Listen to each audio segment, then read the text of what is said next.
have the foresight and understanding to really build the brand of MLS. And then the advent of big players, David Beckham coming, even while he was in his 30s, he was a player that still could contribute on the field and off the field. And then you had other major players that came in and did their part of bringing the visibility to Major League Soccer. Hey, Chris, El Super Mojado here. Hey, nice to meet you, man, and welcome to the show. Nice to meet you. Hey, Thank you. Well, to be honest with you, I was, not very, knowledgeable of your career, and I'm impressed. I'm impressed with, the trajectory that you have had, all those years, and that so much about our soccer, Mexican soccer, and the players that you've been just throwing names out there that you're very I see knowledgeable and I guess experienced with along your career. There's a question that I have that we've been thrown around in the show very often, and it's regarding MLS and Liga MX. Do you see MLS surpassing Liga MX in the near future? It's really tough. Good question. And thanks for those kind words. I'm coaching more in the field a little bit more. So the attention to detail is not quite as, I wouldn't say that I'm as abreast of the current league quite like I was back when I was, 3-4 times a week in television.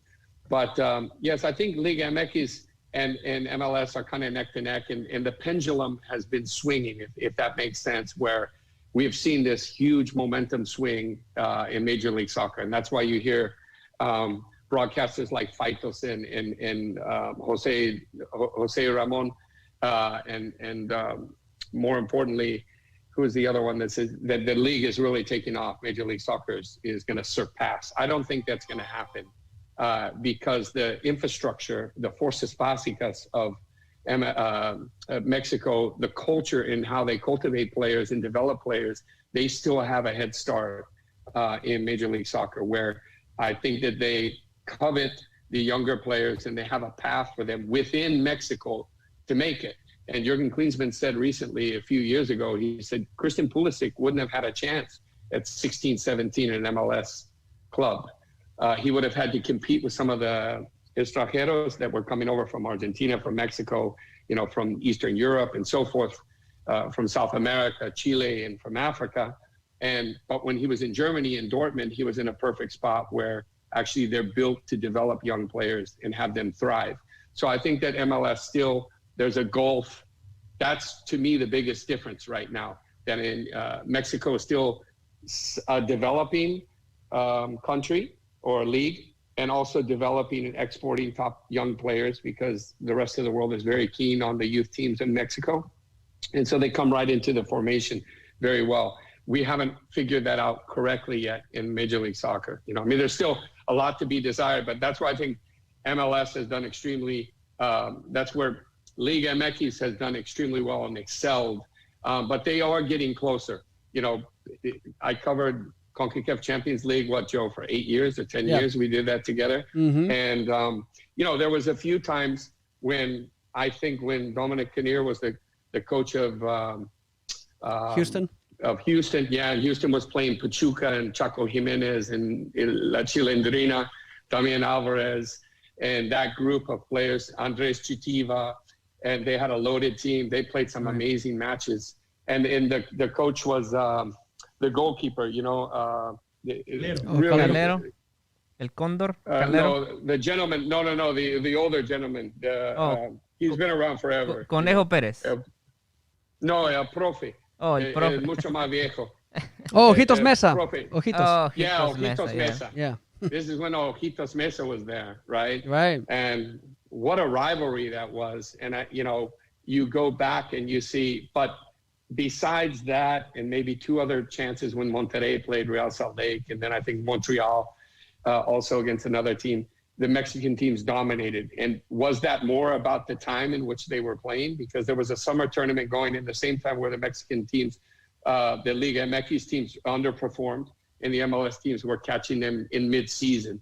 So it had to do like when they were more in mid-season and the calendars were different. But overall, the Mexican teams were loaded, and they could always reinforce And the rotation, they are always saying for Liga MX teams was, you had 1 to 11 top players, and then you had another 15 players after, where in MLS, maybe you get another 4 players deep. You didn't have that rotation when you can look to the bench and have quality. I remember Tuco Ferretti. Joe, we were in Houston. You were with us.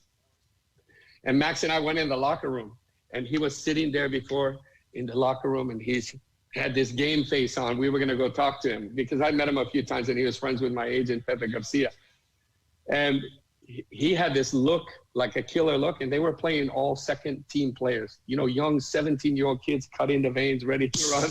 And they beat Houston 3-0 in the game with the young boys. Mm-hmm. So the desire to push up and make it in Mexico is so prevalent. It's so strong. That's your way out. That's your dream. It's been driven for decades and decades and decades. So that's the separation on a cultural level. Mexico has the upper hand. But when you look at this generation of players that are coming out of the U.S. now, like Pulisic and Tyler Adams, who I coached in Guadalajara with the under-18s. I was assistant coach to Omi Namazi. You could see him every day with the eyes up like this and wanting to learn. You could just tell a player that has it. They have it in their veins. Right. And there's a good generation of young players now with the U.S. team. So it's going to make for an incredible rivalry, years down the road. Great. Joe, if I may... Go ahead, Hugo. A little bit. Thank you, Sullivan, for being with us. Great, a pleasure. My pleasure. Yeah. And you touched too many good points that a lot of questions come around, of course, and we always think of that. And comparing Liga MX and MLS, it's always that rivalry, which is good. I think that the ones who benefit the most is us, the fans, and I like that. But let's get to the specifics in the development of players, because you've been really close to them, really, and how it works in Mexico. And you mentioned it. You said that's your way out, and that's the only way out. If you don't make it as a professional, that's it. You're probably going to be not even a coach because you didn't go to school and you don't have money now, and you left everything behind if you didn't make it as a professional. So that's your only way out. Comparison to the U.S. now, it's you need a lot of money really to as a young kid to be playing soccer and be playing competitive soccer and travel soccer. And I'm talking about average kid. I'm not talking about that super really good kid who picked it Olympic development picked it up and that's it. They probably give him some traveling arrangements or something, but I'm talking about average kid. The parents have to invest a lot of money in that. What do you say of that difference that probably with that a lot of money involved now, it's that desire of becoming professional, it's fading away because they do have the means to be around? Yeah, it's a intriguing question that you ask, and it's funny because my days whenever I was in Mexico, I always heard from talented players your age that said, "Oh, I didn't have the investment or the people behind me to help me get into an opportunity even to be seen." So I even heard that story in Mexico where they thought that there was disparities in between levels economically, whether or not you could play. And you think of the greatest players like Ronaldo Fenomeno.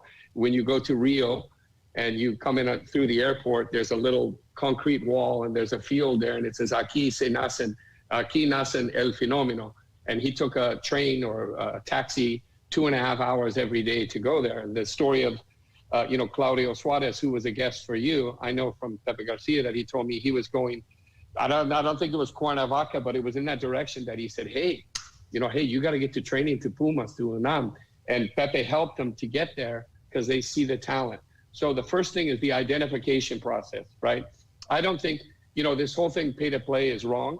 And when I have players that want to go to the ODP, I told them, look, I made it and I wasn't on any ODP team. Our team won the state championship every year, but we never went through any kind of system. We were just players that grew up playing, and we had a good assembled team, that competed, but none of us were going through that path of ODP, and it had nothing to do with money. In fact, it was the other way, that they would start paying you money to come play because they wanted to hire you. So they give you $1,000 on a weekend to come help a team win a tournament, when you were getting to the age that you could score goals and play really well. And I think that's in the U.S., you have Hugo Perez, for example, El Salvadorian heritage, played with me on the U.S. team. For me, with Tab Ramos, two of the best players. I throw John Harkes in there as well. And there's obviously other players. But when we had him in the U.S. development area and Tab Ramos as well, that they're going to look under every area to find the players. So if I was a selecting national team coach or a youth national team coach, I wouldn't be looking even at the academies, because most of those players, quite frankly, when I talk to college coaches, they say they're very robotic, and they think they're at the level because they're traveling all the time in airplanes, but they're not training, and I don't think they're playing as much. When you find the players that, for example, we talk about the three big players from Mexico right now, El Tecatito Corona. What kind of player is he? He's a player from the Cascarita, the Picadillo. Right away. El Chucky Lozano as well. Those are hard players to find. So when you identify them, you got to embrace them. You got to show them love.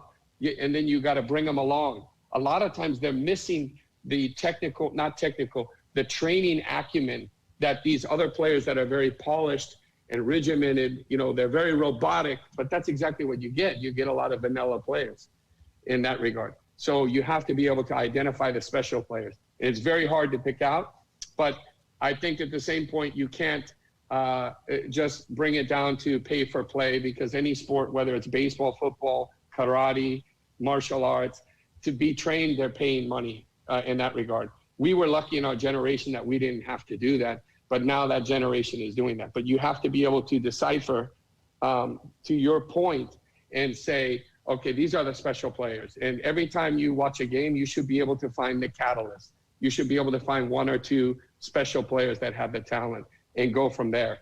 That, if that answers your question. No, absolutely. Yeah. Find those developed players in el barrio, let's put it that way. Yeah, in el barrio. And I mean, you look, when Joe knows this, I travel a lot to Mexico, to Cabo San Lucas, because I had a house there. And, every time they would say, okay, Atlas was putting a installation in Cabo, because maybe, I forgot the name, it was Dorados or something like that. I forgot the name of the team in Cabo, but they said, we're going to find one or two kids out of there. And then if they think they're good enough and they show promise at 13, 14, 15, then maybe they'll fly them to Guadalajara and they'll put them up, and people think you've made it when you go there. No, you're living in a little small room in the stadium, and there's a lot of sacrifice at that point. But when you can smell it and you're on the cusp of making it, that's when you can see the great ones can go further and dedicate their whole art, to master the opportunity to play. Absolutely. Hey, Chris, and I think I think one problem that the players or the MLS has here is that, they're lacking passion, because Hugo was bringing up this that it's expensive to play and all this, but in around here, parents don't really have that problem. They can afford to send their kids to all these camps, and I can tell you this because I experienced it, personally. I've seen so many kids here. I play here. I play in high school here, and I remember going to the academy and not having enough to buy shoes, but then you see the other kids and they all have brand name shoes, and they're fully equipped with these uniforms. But that's not everybody, though, right? No, but that's what percentage of kids is that? But I'm talking and not about, only that, what kind of kids too? But I'm talking about the U.S. kids, but even then in the U.S., not every single kid has the same type of opportunity or money as well. I know, but there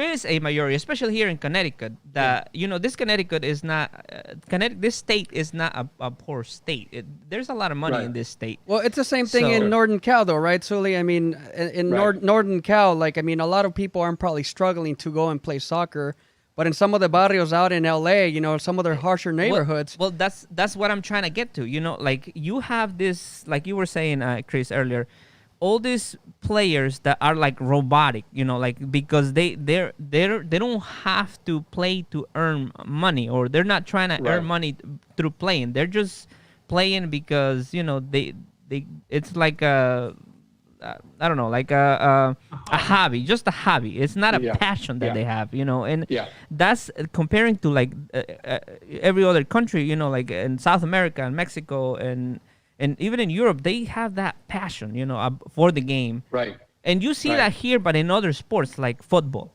that passion that the players have for football, it's what they need in soccer here, and I've seen it change little by little in the most recent years, but that's one thing that in the long, in the history of this soccer is they've been lacking of that passion. And Sully, I was just going to ask you, Sully, really quick, because it's important, and this is actually one of the questions that I wanted to get into, right? Mm-hmm. So with what Super Mojado said and what you've seen of like the youth ranks and the youth system, you mentioned a lot of great guys coming up for the U.S., obviously a lot of good guys coming from Mexico as well, but who do you see, like which country is in a better position to actually make some noise in a World Cup, let's say make it even as far as to like a semi or even potentially a final? Which of these countries is in a better spot, would you say, and why? Between the two or overall countries in the world? No, between the two. No, between the ones that we're talking, between Mexico and the U.S. Well, I think Mexico has more of a pipeline in the last decade. And I think in the last year or two, we're seeing a generational shift of American players that have gone to Germany. You think of Pablo Pardo, right? When he was in Stuttgart, right? And I remember I was talking to Pablo the first night, Joe, that I did Mexico against U.S. and every commentator and journalist was there at Bruce Arena's training with the U.S. team, and not one person went to the Mexican training. And so I had seen Bruce, and I talked to a buddy who played with me. He gave me the whole lineup, what they had with the pennies before. And I said, okay, ciao. And I got in a taxi. I drove to the other side, and I was talking to Mexico. And Pablo Pardo said he was really interested because he knew I was in Italy a lot with Baggio and other players and so forth. And he was saying, tell me about Europe. Tell me about Europe. So here's this iconic player from Mexico, and yet he's like a boy saying, I want to go to Europe. So it told me that and he said something like, los americanos nada más corren. Me dijo algo como así. I said, cuidado. I said, no tiene que pensar como así, porque hay alguna que puede jugar, ¿no? And in that game, I think Eddie Pope scored in the last minutes, and, Maxi and I were doing that game, and the U.S. ended up winning by a goal. It was a full stadium in Texas. And, but the ganas, the desire that he had to want to go to Europe, told me a lot. I felt there was a comfort level in Mexico that the players were bigger than life. And I think a lot of fans and analysts and pundits that had followed as well said, you get into Club America, Monterrey Tigres, Chivas, any big team like that, you pretty much set, right? You have everything you want, you live well. And it really didn't matter what happened in the games. You push at a certain level, but there wasn't that desire for that next step. And now we see that the Mexican players have had that desire to want to go. And with the ubiquitous ability to have information on social media, now these players dream, and they're watching Champions League and they're saying, I want to play there. I want to go to Dortmund. I want to go to PSV Eindhoven. So I think with the path of like El Chucky and El Tecatito Corona, who went to PSV Eindhoven, I remind people that, Ronaldo Fenomeno played at Eindhoven. I watched him in Romario. I watched Romario put a show against Baresi and Maldini, when I was still playing in Hungary in the European First Division. And I mean, he was toying with Milan, a great Milan, that famous Milan team that played under Sacchi, Arrigo Sacchi. And, so to go to an institution like PSV Eindhoven, or now El Tecatito Corona, who's in Porto, people don't realize, like, if you see the players that Porto have developed and then sold to bigger teams, it's phenomenal. So I think the mistake that a lot of the American agents made is they said, okay, Breck Shea, we're going to bring him to a small club. Where was he? At Stoke, right? I think first thing Morten Olsen told me, you go to England, they're not going to teach you football. They want the finished product. They're not teaching you there. They want a person to come in and deliver in that position. So if you go to Portugal, you're going to learn how to play better. If you go to Spain, you're going to learn how to play better. So I think it seems like the culture, again, who's ever guiding these players, and I know a few of them that take them when they're young, have brought, like Andres Guardado. We offered him, a friend called me and said, hey, we have 3 weeks. This player played for La Volpe in a game against Argentina, I believe, in 2006. He played well. He was 17, and he was offered, there was a 3-week period that he could go to Arsenal for $3.5 million. So I have my buddy, I think, Joe, you met him, Mehmed, the French guy, he's good friends with Zidane. He called Arsene Wenger, and Wenger said, at that time they passed, and then he went to Deportivo La Coruña for, I want to say, like $9 million or something. And Wenger was a gentleman enough where he called the guy back and said, I missed that one, right? But he had Vela too. So 1 year later, Guardado's playing Deportivo La Coruña, and I remind you that Bebeto, when he was one of the top players in the world with Brazil, could have played Barcelona, Real Madrid, but he chose Milan, Inter Milan, those big teams at that time, Juve. He chose Depor, and he scored 20 goals almost every year at Deportivo La Coruña. So Guardado went there. It's a perfect area for him, did extremely well. 1 year later, John Laporta, they offered $24 million at Barcelona. He ended up not going, but you remember this. I mean, now he's 34 years old. So there's kind of like a pathway for the Mexican players with the culture, whoever are guiding them. And I think it's improving with the U.S. players. You look at Gio Reyna. His father was a great player, Claudio, played in Man City, played in Wolfsburg, also played in Germany, I think at Leverkusen when Rudy Fuller was there. And now you look at Pulisic, a huge transfer to Chelsea. So there's a stable of young players coming through. I don't like the way they're developing the academy players, quite honestly. In Argentina, they allow players the opportunity to fail.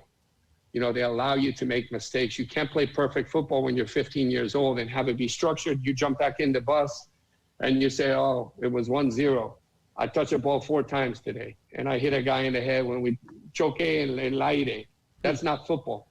Football is when you touch the ball 30 times a half and you're creating plays and you have imagination and you're inventive and the crowd goes, ooh, that's when you have a player, right? Mm-hmm. But if you just see very static, robotic football, it's not developing players. And that's why we've seen a lot of these players go to Germany that we've recognized as saying, okay, this player has talent, he's ready to go. And those countries are starting to, they've been keen on the Mexican players for a while, and now they're starting to see the American players, which, we're a melting pot. We have so many Latinos, like in California. We have so many great Mexican-American players. We have so many great African players. We have great European players, That's what makes the United States an incredible melting pot, So I think that it's very even. I think in the World Cup right now, I'd give the tilt. Greg Berhalter is a nice guy. I'm very upset that they didn't choose Tab Ramos as the national team coach with what he's done with the under-20s. And he knows the young players, and he knows how to compete, and he's played at the highest level. But now you have a national team coach, Tata Martino, who's been in the Copa America in 2015, 2016. I cover those at beIN Sport. He was with Paraguay in the Copa America as well. He was with Argentina, I guess, in the 2-1 there. Then he was with Barcelona. So he's learned from his lessons in the time that he was in Barca. And he's had 20 games with El Tri. He's won 17, lost only 1, and had 2 draws. And scored 53 goals and only 19 against. And possession has been an average like 62% possession with Mexico. And now, granted, the opposition is average ranking like 68th, in the world. So you can take that with a grain of salt. But the one thing about Mexico is they're a rhythm team. They're a chemistry team. So you have someone that speaks their language, that understands their football and that has been in the big tournaments. I think Mexico is going to go far in this next World Cup in Doha. They're going to have no problem with the weather. I work in Doha in the summers with beIN Sport, and it's 120 degrees in the summer, but it's going to be 75 degrees in November when they play the World Cup in 22 or December, November. And I think Mexico, we saw what they did in Russia, how they played against Germany. And, everything's possible with Mexico. I think they'll do great. And I think hopefully the U.S. team will be able to pull something together. We have great individual players, but we don't have a team yet. You know, I have not seen a team that's playing like illuminating football. So either you got to have a coach who can put that together, right? And so I give an upper hand a little bit right now for Mexico, because the way that they, you know, the U.S. was not in the last tournament. Mexico is used to building for tournaments. You know, they're big. It means everything to them to play in a World Cup. Right. Everything. Yeah. Right. Hey, Sully. I'm sorry, I'm talking a lot. The great stories, man. I mean, that's actually one of the reasons why we were looking forward to have you on, because again, all the insight that you possess, all these stories that you just filled us in, you know. Did you know about Guardado and the 24 million in Barcelona? No, I did not. Hey, you know, great inside information. Yeah. You should come more often. We like these stories. Anytime. Anytime. You don't have to feel pressure from Joe or Super Mojado. You could have stayed the U.S. with no problem. They would be okay. And you know, you're free to say whatever you want. Really. Did they pressure you before the show? Is that what it was? No, not at all. Not at all. I think you got to know also with my background that I went through a family loss, in 92, and I had to stop playing football for a while. Then I came back, and in all those years I played at El Farolito, and Salvador Lopez Chava, who owned a team in Aguascalientes. He owned Aguascalientes, and he sold that team to Guadalajara. You know, they made a deal, I think, with Guadalajara and Necaxa. Mm-hmm. And he took care of me for a long time. And when I was called back, when I came back to play at 32 with San Jose as their number 10, I got called into the national team in San Diego. And, you know, we went on the bus, and I think the next game we played El Salvador, Guatemala. You know, we won the game 4-0, 5-0. And when I was wearing the U.S. national team polo again when we were there, I gave that as a gift to Chava, Salvador Lopez in San Francisco. And El Farolito is one of the best semi-pro teams, a lot of ex-pros that played in Mexico and South America, many good players.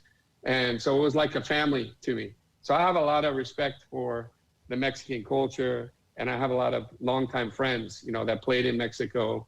And so it's dear to my heart. But obviously I'm American, and I love the U.S. national team, and I love to see that our young players are playing. And not only that, playing with style, low center of gravity, dribbling, combination play, scoring great goals, explosive accelerations, fantasy. That's when you think of Mexico, that's what they have, right? They have that ability, and they have wingers that are amazing right now. You have Corona, you have El Chucky Lozano, who I love. And, when Juan Carlos Osorio invited me at UCLA when they were doing a training, and I came down there before the World Cup, before I was going to Doha. I wanted to get closer to Mexico because I knew I was going to be covering them. And if you watched, I was the only guy who was allowed to come into the training. If you watched Chucky, just how he was messing around with the guys, Raul Jimenez, what a nice guy, he spoke English. Chicharito was extremely nice too as well.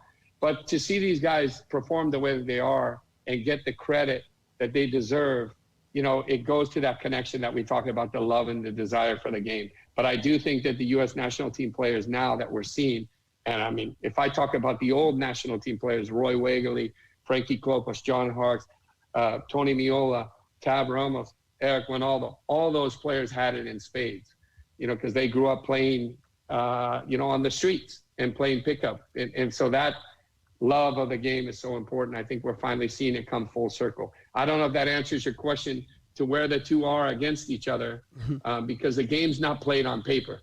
But I will say that Mexico has a little advantage. When they do play in Mexico, obviously it's always a huge advantage to play in the altitude. And then to have a coach like Tata Martino. One, he knows the American players because he had tremendous success in Atlanta. Right. And so he knows all the young players. And I think that they respect him there. There's a lot of coaches. When Ramon Diaz went to America, some of these guys show up, they want to have a nice house in Mexico, get a couple $1 million, ciao. They're back to Buenos Aires, right? It's a payday. But you can see Tata Martino, he's meticulous with his attention to detail. He's a winner. He was a midfield player. He appreciates good players. So there's a connection there. And I think that I wish that the U.S. had gotten a coach like Tato Martino. But I'll tell you, Tab Ramos, don't sleep on Tab Ramos. I think he would have been a great decision, you know. Well, Sully, it's been an honor and a privilege having you on, man. We really want to thank you for taking your time and just filling us in with all these stories, man. Obviously, you and I go way back, and, we've discussed and had conversations plenty of times. But I knew that Super Mojado and Hugo here and all of our viewers would really appreciate a lot of this insight and all of these stories that you are, that you just gave us. But most importantly, also because, again, what you mean to U.S. soccer.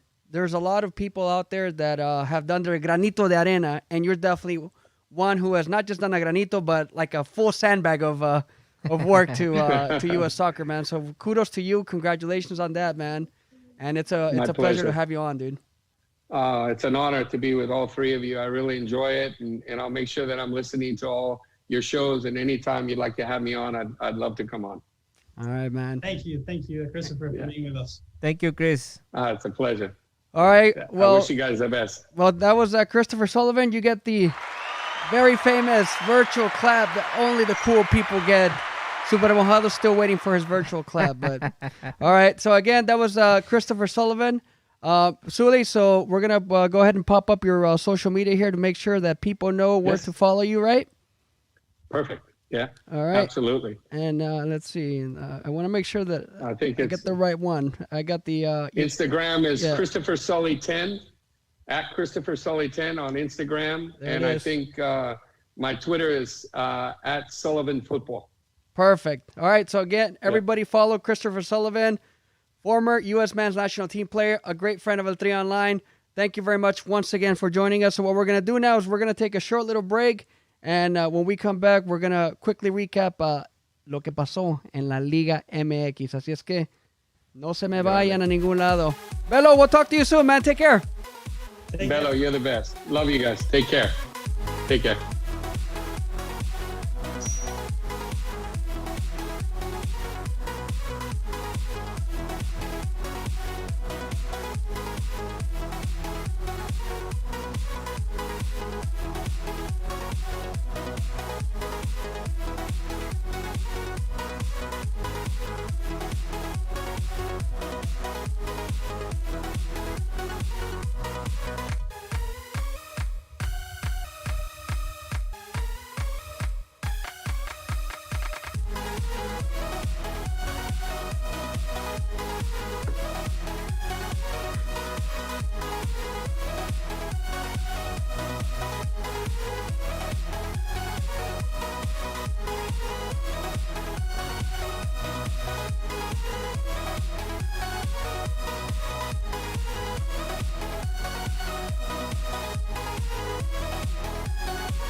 All right, everybody, welcome back. So that was our guest, Christopher Sullivan. I'm back here with El Super Mojado.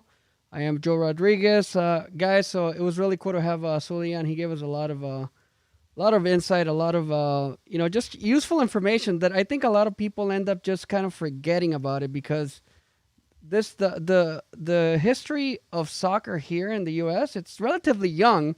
So a lot of the people that are like the quote-unquote pioneers are technically still very much involved, right, Super? Yeah, it's been, it's 25 years that they're in their 25 the season, MLS, right? The MLS. And, no, it's great to hear from a former player that, like I said, I wasn't too familiar with him, but now that with all this information that he brought to the show, it's amazing, and I was impressed.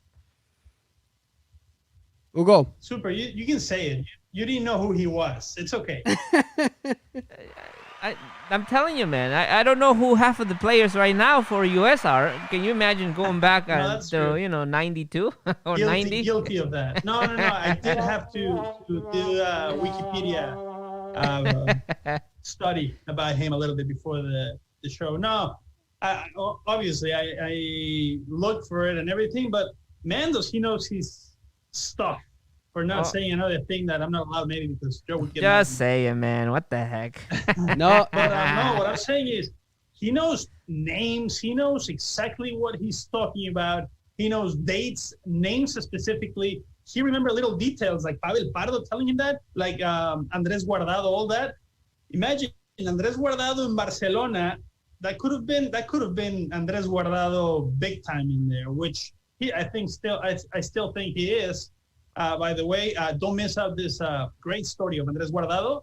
It was made in ESPN Deportes by a friend of mine, Nico, and what a story. And if you think about it, Andrés Guardado is one of the greatest, to me, in all history of Mexico and national team. It's a great player. He could have been the other Rafa Marquez, man. The other Rafa Marquez, he could have been. And remember where they both came from the same cantera. Right, from Atlas. Yeah. That's true. Guys, really quick, changing subjects here. One of the things I actually wanted to do today really quick is do an introduction of something that we're going to be offering to our fans, Super Mojado, and I'm sure you're excited about that. All right. So you guys can see the little playerita that I'm wearing. Nice. You guys like it? You like it, Super? Está What do you chida, think? Está Not too bad, perrona. right? Yeah. Ponte la del Puebla, mi chavo. Hey, well, first of all, so what I wanted to show you guys really quick is that thanks to our friends at Hincha Clothing Brand, we're actually going to start offering our very own ETO swag. Eso es todo. Por Ahí fin está, mira. llegó ahí el merch store. Ahí There it al is. ETO. There it is, Super Mojado. So you're looking at it right now online. So all you got to do is visit hinchabrand.com, and then you'll see the ETO store on the upper right. And then you can click on it, and you can see the selection of T-shirts that we got. So big kudos to Valentin Lewis for hooking it up and creating these very, very cool, designs for us. This is our classic ETO logo, so you can get them in different colors. There it is. And let's see. There you go. Look at this one. I think Google likes this one. La de la chilena. I'll send one over. Ya, ahí está, era súper. En blanco y Ahí negro. está, mi chavo. Ahí está, en gris. Eso es todo, man. Right. Look at these. So these are a bunch of different designs. So if you like that and you want to continue to support ETO and help us grow, no sean codos como el súper. Cómprense unas 3 o 4. ya hay que, vamos a regalar unas ahí para que... Claro. Yeah. Claro. So ahí está. Anyway, so I just wanted to make sure that everybody's aware. So, we're not trying to become rich off this, but obviously it's just going to help us, grow and continue to push our ETO podcast, our ETO brand. Esta negrita, man. It's Ya, güey. Ya porque la traes ahí, le estás... No, güey, ¿cuál? Esta, no. Esta de Resumen mucho, manden unas de este lado, ¿no? Anyway, so again, they're there, and all you got to do is just make sure that you go to that hinchabrand.com so you can get some of this cool merchandise. All right. So anyway, I wanted to make sure that everybody is aware, and that's a big promo right there. Huh? Eso es todo, mi chavo. Hey, that's what we needed, man. Bueno, pues. It took long, but we got here, Yeah. and now all of our fans can, be part of the team. Exactly. All right. So, fellas, this weekend, El Clásico Tapatío, Chivas, Atlas, 5 in a row for Chivas against Atlas. Pues claro. Ahora sí que por ahí. el rebaño manda en el Guadalajara, ¿cómo dice? El Guadalajara, Jalisco es de Guadalajara. En Guadalajara solo hay uno. No. Super. 20 minutos más si les empataban el juego o no. No. Ya se manchó el pinche árbitro. The referee just had a horrible night, man. It's almost like el Atlas le pasó uno ahí, un billetito por abajo de la mesa, because he was giving penalties left and right to Atlas, man. The goal To Atlas or to Atlas. To Atlas. The goal, I think it was the first Atlas goal, it was out of bounds. The ball actually went out of bounds. And right before the guy crossed the ball, in my opinion, it crossed the line completely. And then the PKs, man, come on. I don't know if you guys saw, but those were horrible calls, man. You You can't call PKs on those type of plays. You can call PKs wherever you want, dude. Dude, come on. This is even with VAR con el VAR y todo, man. He screwed up. We live in the day and age where like they're entitled to call whatever the hell they have to. If I was Chivas, I would push for them to suspend him, the referee, a couple of games. Oye, te hablan, Hugo. Te hablan. Pero no aguantan una. No, I think honestly, pero como dicen, no, like at the end of the day, it's se esperan mucho. Like they had the game already in the bag, really. You know what I mean? What happened is that ahora sí que el que la regó fue Vucetich, man. He had a great first half y luego en el segundo se le olvidó regresar al campo. They just forgot to come back, man. They just they did not se llenaron de confianza. And they just thought that they had the game in the bag. And typical, man. Yeah. And I'm glad they scored that third goal. Otherwise, they would have. Nothing to blame. Nobody. I think Chivas did a good job. They did a great, fantastic job. I think fue el Conejo Brizuela, ¿no? Ese golazo que hace. Un golazo que se aventó. Jugadón y termina metiendo la Brizuela. Pero no hay excusa. Se vio diferente. Atlas fue inferior a las Chivas, seguro, aunque las Chivas no me convencen todavía. I think they will make it to la liguilla because 12 teams make it. Forget about it. Yeah. No manches. Ya entraron a la pre-liguilla. No. They're already in. These washed out. Era para pensar en los primeros 4, realmente. Aunque, fíjate esto, apunten mis palabras, se graba esto. No las Chivas, el equipo que sea, los primeros 4 descansan la primera semana de liguilla realmente, vas a ver que esa semana en México hace mucha diferencia. Llegan fuera de ritmo, más allá de lesiones, más allá de lo que quieras. Llegan fuera de ritmo. Acuérdate de los primeros 4 que en directo. No, sí es cierto. Pero es solo es one game only. So, es solo un partido. El repechaje es un partido, ¿no? Yes. It's going to be at the higher seed. The first liguilla, we're going to call it they're going to have 2 liguillas. 2.0, no manches. Ya que se perdieron el torneo anterior, since they canceled that, they said, hey, let's just make 2 liguillas. We make 1 liguilla con del 5 al 12, and then we'll go to the next one. One game. I don't know, man. It's crazy, but hey, they're in already. So in that first round, and el que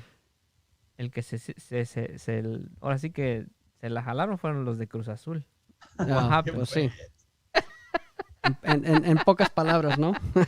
Ahora Pinche sí malcriado. Los jalaron, pero de hasta abajo. Oye, ¿con quién te estás juntando, Hugo? Ya sé, conmigo hey, no, guys, pero bueno. listen. Las familias que andan mirando nos van a regañar por la culpa del Super Mojado. If America wins tonight, Cruz Azul will be out of the first 4 spots. Yeah. They're in 4th place right now. Yeah, as a matter of fact, why don't we take a look at the standings right now, because that's something that let me see here. And another thing that is a good thing to bring up is, do you guys remember that somebody post out there, they were trying to make Fuera Tuca trending? You guys remember that? Because they were not doing good. How long ago? When was that? There was a few weeks ago. But Tigres? Yeah. Because they said, if he doesn't make changes, even Faitelson was saying, I think Tuca's era is over. Tuca should retire already, and yeah, now they're in 3rd place. So like you said, but they have won the past 5 games, right? Consecutive games. The thing about Tigres is that they're like a momentum team, right? The moment that they get hot, dude, they're hot, right? And right now we're looking at the standings. So you're right. So León, right now, it looks like they're the team to beat. They're pretty potent. Yes, but obviously, if America ends up winning today, then they go back up to what, 28 points? Or they're gonna leapfrog everybody, so it's gonna be 1 and 2 between them and León. So, but if León wins, it would be the same as Tigres, 5 in a row, 5 consecutive wins in a row. Yeah, it's crazy, man. It's just it's getting hot. That's for sure. Who do you see winning today, Hugo? Between León and América. Partidazo, yo creo, partidazo. It's about to start, by the way. I'm sorry? It's about to start in Yeah, about 5 10 minutes or minutes. so. Yeah. Partidazo, digo, que León también anda enrachado. Creo que va a ser partido interesante. Me quiero ver a la América realmente. Este es como un examen serio porque América le va bien, pero a ver con los equipos grandes. Y digo, se va a enojar mucho la gente, pero Cruz Azul, no lo puedes nombrar como uno. Pero sí es uno de los grandes, pero no puedes decir que es un examen de los buenos. Cuando anda con un Tigres enrachado, con un Monterrey enrachado, pues los Pumas andan bien ahora, pero también juegan contra el América y haz de cuenta que les tiemblan las manitas. Pues no vamos a hablar de las Chivas ahora contra el América. Entre Yo colmillas. voy a que gane el América, de todos modos. Okay. What I was going to say, entre colmillas, that technically the only big team that America beat was Chivas, right? Because they tied against Pumas, they tied against Cruz Azul, they barely beat Chivas 1-0, right? Yeah. But the other big teams, right? They lost to Monterrey 3-1. So, Hugo makes a good point. Like against the big teams, right? Son los papás de los pollitos chiquitos, eso sí. Siempre. And that's a good thing, I guess, because that's where you save good 3 points, and then who cares? Whatever happens in El Clásico, happens in El Clásico, and they've been dominating the Clásico. That tie against Cruz Azul, that tie against Pumas, not that a lot of people care. As long as you're in 5th place right now, and you get a W against León, then everything changes, Yeah. América does good on winning those games against Mazatlán, Querétaro, y quien le pongas enfrente de los pollitos. These are like the pivot games, right? Like the ones that, like, if you end up winning this game, they're gonna end up. Yeah, it's a momentum changer. It's like a turning point. Yeah, absolutely. Yeah, for sure. And I don't know, man. Tonight, America, it's like the real test right now. That if I don't see them beating León, that's for sure. Lo siento aquí a Josué Maldonado. I think you're gonna lose tonight, my friend. Saludos a Josué, ¿no? But there's a lot of Americanistas that are going to be what they're probably. That's why por eso no les están tirando ahorita. They're not like throwing rocks at them. They're all... ¿Dónde están todos los Leos y todos los ¿quién más? Los Luises and all these other guys, right? Esconden. No, creo que nos tenían prohibido hablar del América, ¿no? Uy, aquí le estoy tirando. Pero anyway, well, we'll see. That game's about to kick off, so I also agree. I don't think America's going to win. I think it's going to be a draw. I think it's another draw for America. Really quick, guys. Oye, ¿y en qué calle van a jugar? En Irapuato, ¿no? ¿O dónde van a jugar? Aguascalientes. No sé, se me hace que van a jugar en la calle, güey. No, I know. I'm just thinking, like, I was thinking about the extra stadium. ¿Irapuato o en Aguascalientes? No, dijeron que en Irapuato. I don't even know, dude. Anyway. A ver, chavos, I was thinking about mi cuate ¿cómo se llama? Raúl Jimenez, dude. That's what I was thinking about. Oh, este cuate, güey. I have his cell phone, dude. Did you know that, Hugo? That I have his cell phone? Why? Sí, did he leave? ¿Te vas a hablar o qué? He left it somewhere and yes, then you picked exactly. it up. Es la madrugada ahorita en el Reino Unido. Sí, no, ahorita ya no le puedo llamar al canijo. No, but hey, all like 3 of the top Mexican players all scored this weekend, right? So big weekend for the Mextranjeros. Chucky Lozano, Raúl, obviously, and el Tecatito. All these guys scored. Yeah, I don't remember. Extranjeros, pero a los europeos, porque los del MLS, uno está teniendo hijos y el otro está lesionado. Los dos están teniendo los hijos. dos, es que están metiendo goles en otro lado ahorita. Se les acabaron los goles porque ya los metieron en la casa, güey. Ahora sí, they're shooting blanks. ¿Chicharito en problemas en el LA Galaxy o qué pasa? Sí, está. There's been a lot of rumors out there that he has been just, que se le subió la cabeza ya, que la fama ya es de plano lo trae, por otro mundo. That he thinks he's just way better than all his teammates. I don't know how true this is. I mean, I saw him last night. Obviously, he did not start they left him on the bench for the first Why? half. Why? No, I understand. Yeah, he's not playing good right now. But what I'm trying to get to is that I saw that if I was him, and if this is true and all these rumors are true, he would have been pissed, man. He would have been pissed that they bench him. But no, when he came into the pitch, he seemed like he was fine. And then obviously he had a couple of moments where he had some opportunities. He missed them. But clear opportunities, right? But one was clear. Like one clear opportunity that it's one of those that if he was in Manchester United, he would have made him. And with or his face. Leverkusen. Yeah, con lo que sea, con la nalga, lo hubiera metido. But what I'm trying to say is that once su compañero scored the winning goal, dude, he went and celebrated with him, and he was like talking to him, and he gave me a different impression than what some people are trying to create here. And I just I don't know. I think maybe he should concentrate and trying to get back to his rhythm, but I don't know if I believe that. What do you think, Hugo? Do you think that this is going to be a one and done season for Chicharito? Are they going to try to unload him, or? No, I don't think so. No, I think he needs to get his stuff together. There's many things going on. I think it was a big hit for him to get out of Europe and come here to the MLS, and then for him to try different things. I think he can get a strong second win. Excuse me. But he needs to just get his head together and put his things together and start playing soccer the way he knows it. I don't know if you guys remember, he did a commercial on his Instagram. It was a paid post. He did like 100 freaking commercials, man. You're talking about the one of the credit card or the debit card? Some kind of beer or something. Oh, yeah. I saw the cry. That's why when you said one. Dude, one of like tirando comerciales, man. This guy is making the freaking money. Exactly. So those kind of things, I think they throw you off. They throw you off somehow. Right. All those commercials, all those social media, even the press puts out the pressure in there.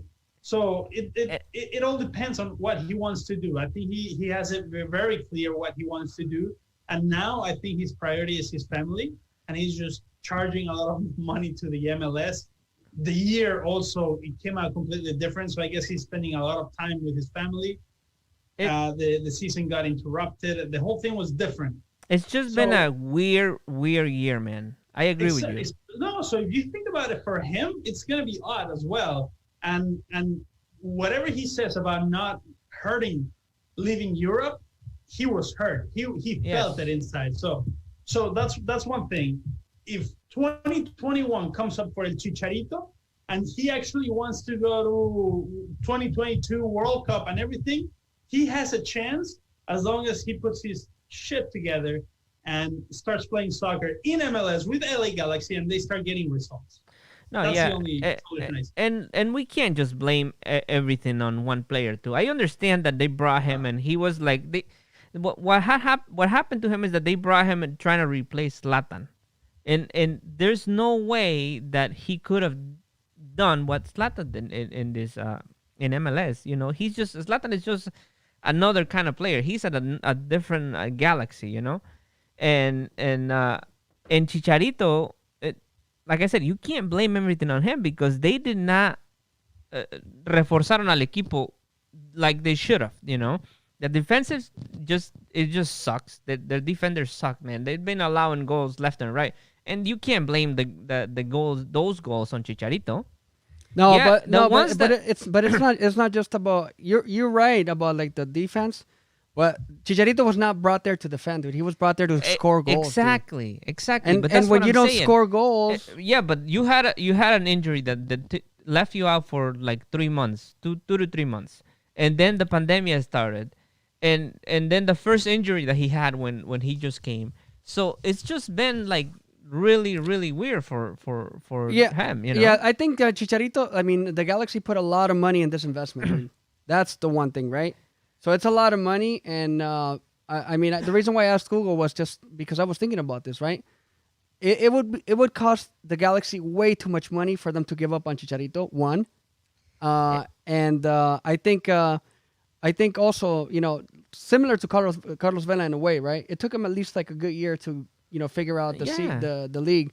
So if you you know, let's say you call this a lost season, right, per se, because I mean many could say that. You know, he still has the next season, and then you know what they say, right? When you're restarting, but let's start again. They should learn from what LAFC did, man. They hicieron un equipo. It's not, yes, they have Vela, and he's just a you know, extraordinary player, but they also brought a bunch of other guys that can, you know, support Vela, you know, and they have a great team. He's not playing right now, and they're not too bad, you know, so they're still up there. Right. Well, guys, it's time to start wrapping things up. Los Americanistas are running away to watch their games, and we want to give a quick shout out. Otra vez dice Josué, dice, super, always hating. Todavía está esperando que pagues la apuesta. Oh, no, ¿dónde está? ¿Quién dijo así? Shots fired. Abraham Diaz couldn't catch it from the beginning, but hope you're all doing well. Hey, Abraham, thank you very much for tuning in. If you missed it, hey, bitch it. You call them bitches, man? What the hell, man? Make sure that, you know, you tune in next Thursday. As always, 9 p.m. Eastern, 6 p.m. Pacific. Hugo, last words, carnal. Antes de que te vayas a mirar a las águilas. No, voy a ver a los panzas verdes. Me van a mandar unas camisetas, porque si me manda unas el productor, yo me voy a rifar con unas en Instagram. Las aventamos para Instagram. Entonces, vamos a ver qué sucede. A mí me tienen, mira, sin camisa casi. Esta es la que usé para lavar el carro. Ya te mandamos la de Trump 2020, güey, no te agüites. ¿Qué pues, mi súper? No queremos... ¿Qué pues? Queremos que te quedes aquí, mi súper. No. Bueno, ahí saludos a Josué otra vez, y ya tengo tu playera, Josué. I didn't forget about you, así que I'll contact you soon. All right, guys. Well, ahí está la musiquita, and that means that we are done, fellas. Again, it's been a pleasure. We want to thank Christopher Sullivan for joining us earlier today. We want to thank El Super Mojado. Follow you at... Ahí está, El Super Mojado Oficial. Hugo Bernal, ¿dónde te siguen? Hugo Deportes en Instagram, Hugo Deportes en Facebook. Ahí nos vemos, banda. All right, so I am Joe Rodriguez. Thank you very much for tuning in. Make sure that you come back on Thursday.